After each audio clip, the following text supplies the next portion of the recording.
Une galerie d'art dédiée à Lego, totalement immersive à Paris. Oui, oui, c'est possible et je t'en parle tout de suite. Salut à tous, c'est Mister Brick et aujourd'hui je te parle de la fameuse galerie d'art Lego immersive qui s'appelle l'Atelier des Super Pouvoirs et qui a ouvert ses portes à Paris, à la Gaîté Lyrique du 11 au 7 septembre dernier et je t'en parle dès maintenant. Alors que le jeu est considéré comme une source d'inclusion sociale, unissant les gens au-delà des origines, du genre, d'âge et des capacités, la rareté des moments du jeu au niveau mondial signifie que les enfants et les adultes n'ont pas accès à des expériences qui favorisent la joie, la créativité et le partage. Le groupe Lego invite donc les familles à découvrir la campagne Play is your superpower, le jeu est votre super pouvoir, et sa mission est de ramener encore plus de jeux dans notre quotidien. C'est dans ce contexte que Lego m'a gentiment invité pour découvrir en avant-première cette fameuse galerie d'art Lego Immersive, l'atelier des super pouvoirs. Le concept, vous l'avez donc compris, est de réimaginer les codes traditionnels des galeries d'art en y infusant de la magie du jeu. Cette expérience est portée par des ambassadeurs mondiaux du jeu, dont la créatrice Sarah Andelman et ses artistes. Sarah Andelman a étudié l'histoire de l'art à l'école du Louvre. Elle a cofondé Colette à Paris en 1997. Pendant plus de 20 ans, le magasin a acquis une renommée mondiale pour sa créativité et sa curation d'avant-garde à l'intersection du style, du design, de l'art et de la gastronomie. Après avoir fermé Colette en 2017, Sarah a lancé Just an ID, une société de conseil et de curation qui jette les ponts entre les disciplines avec une expertise dont les collaborations avec les marques et les expériences de vente en détail. En 2021, elle a créé la maison d'édition Just an ID Book. Elle est accompagnée de plusieurs créateurs mondiaux qui ont fait leur renommée, qui complètent cette galerie. Il faut noter aussi que cette expérience était totalement gratuite pour les familles. Elles ont pu découvrir pendant quelques jours cette expérience avec leurs enfants et ça, c'est à souligner, c'est plutôt cool. Dès le début, nous sommes invités à plonger dans différents univers mélangeant créativité, richesse et différentes notes de culture. Et ça, j'adore énormément. La première expérience a été de nous donner un seau de Lego rempli de briques qu'on pouvait choisir si on voulait et de créer notre propre portrait à travers des cadres blancs qui étaient vides et mis à disposition. Évidemment, on avait quelques exemples à côté, mais qui étaient pas piqués de nez à tôt, comme on peut dire.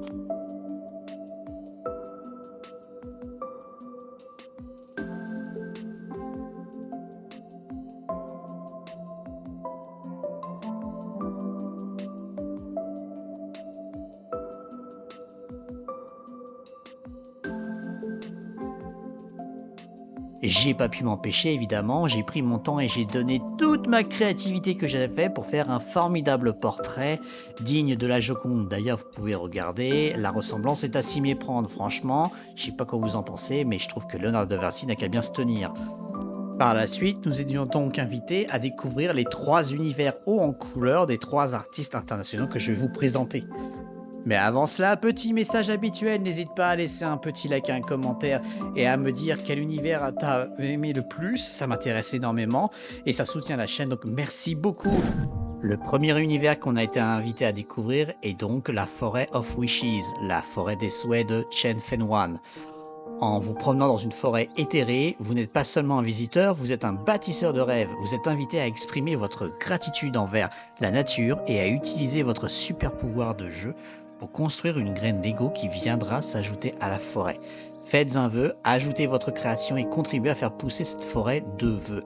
J'ai pas pu m'empêcher de créer aussi un petit objet, j'ai essayé de faire un personnage. Bon, c'était pas évident pour moi, mais j'ai quand même créé ma petite graine pour jouer le jeu.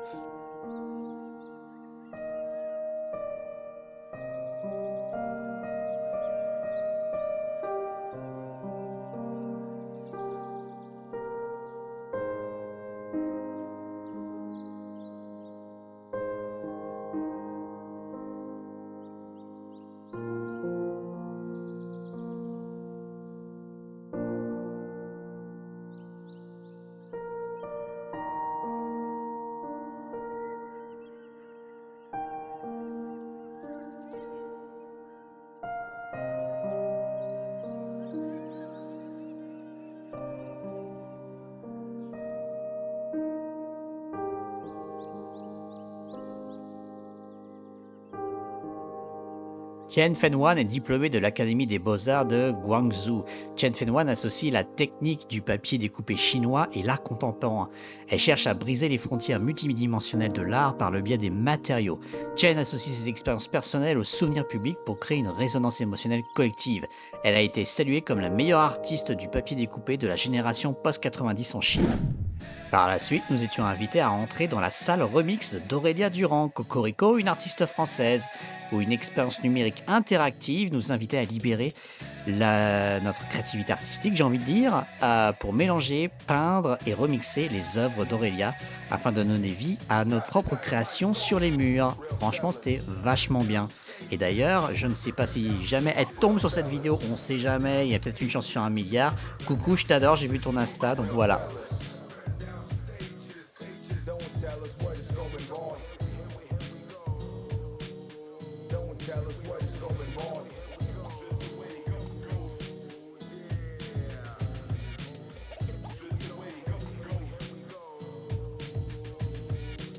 Il faut savoir que Aurélia est une artiste française passionnée par la création d'œuvres d'art joyeuses, ludiques et colorées, dont le travail est dédié à la représentation de la diversité. Elle est également l'auteur de You Are an Artist et de Dance for Joy. Aurélia est spécialisée dans l'illustration d'artistes ou de livres, la conception de campagnes de marques et l'animation de courtes vidéos. Elle a collaboré avec des marques de renom telles que YouTube, Warner Bros, Nike et Google. L'une des réalisations dont elle est le plus fière est sa contribution en tant qu'illustratrice au best-seller de New York Times, The Book is Antiraciste. Et pour terminer, nous avons été invités dans un labyrinthe fait par Eko Nimako, qui invite les visiteurs dans le monde mythologique de la déesse ghanéenne et protectrice de la terre, Asase Efwa, excusez-moi si je prononce mal, où l'aventure et les animaux vous attendent. On a dû naviguer dans ce labyrinthe pour trouver une petite sortie, avec des expériences à l'intérieur qui ont été toutes hyper intéressantes. Et enfin, on a dû retrouver une salle pour créer une créature gardienne qui rejoindra Asase dans sa quête pour protéger le monde. Par la suite, on pouvait la poser au pied d'une superbe statue de l'auteur, sûrement de Asase, j'imagine. J'ai pas eu le temps de demander, et juste magnifique.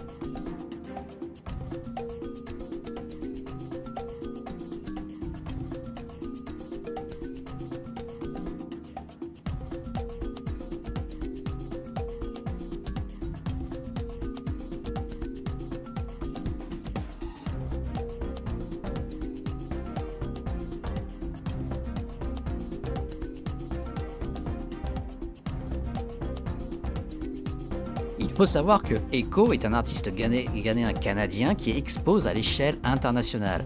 Il crée des sculptures futuristes et fantaisistes à l'aide d'éléments et briques Lego noirs. Combinant un programme artistique multidisciplinaire, Eko explore l'afrofuturisme, l'african-futurisme et les récits noirs à travers une esthétique inimitable. Il a exposé ses œuvres au Canada, aux États-Unis, en Allemagne, en Corée et un peu partout dans le monde en fait.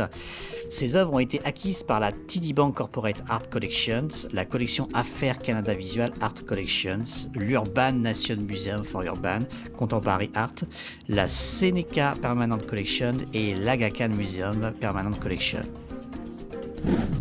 Et on a pu terminer cette formidable visite avec évidemment un petit photocall où on pouvait se prendre en photo avec les versions Lego des artistes et aussi un petit lieu avec des poufs où on pouvait s'allonger si on voulait pour regarder des documentaires et un making-of évidemment de cette exposition.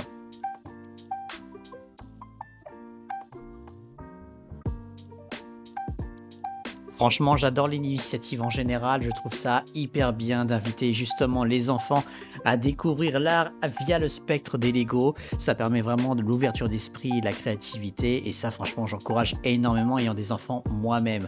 En plus c'était gratuit donc franchement que demander de plus. Si vous étiez sur Paris ou dans la région parisienne, c'était vraiment un petit passage à faire obligé. C'était une vidéo un petit peu plus courte que d'habitude, mais j'espère que ça t'a plu. J'avais vraiment envie de te faire un petit récap et te faire découvrir en détail cet univers. J'espère que cette vidéo t'a plu. Je te donne rendez-vous très très vite et il y aura du lourd, du très très lourd.